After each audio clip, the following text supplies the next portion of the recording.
You need a few minutes each day. That's all. 5 minutes.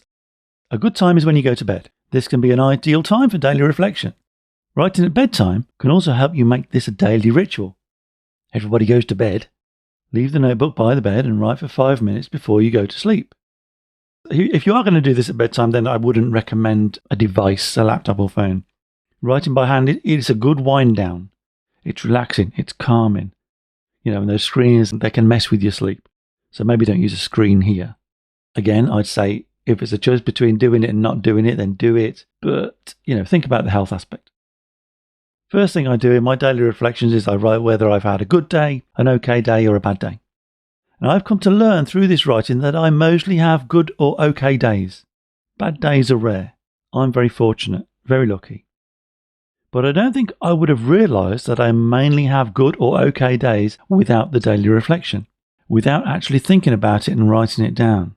Because we don't really think in that way. We just drift through time.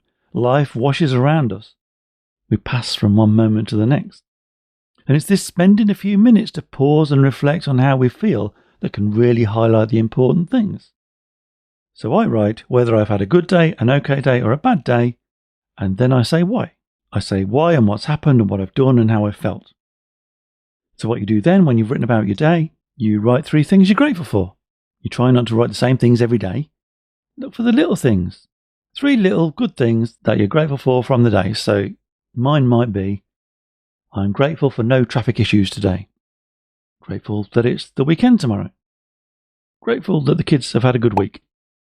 Then when I've written the 3 things I'm grateful for, I write today's takeaway. Today's takeaway is one thing from that day that feels like an important learning point or something that I just feel at the end of the day. I really think the key with this is not to think about it. Just let your mind deliver it. I honestly believe that this writing can change your life. By journaling like this, you gain insight, awareness, direction. You learn how you feel and what things made you feel that way. And through that, you learn what's important, what you want more of, and what you want less of. You can reprogram yourself.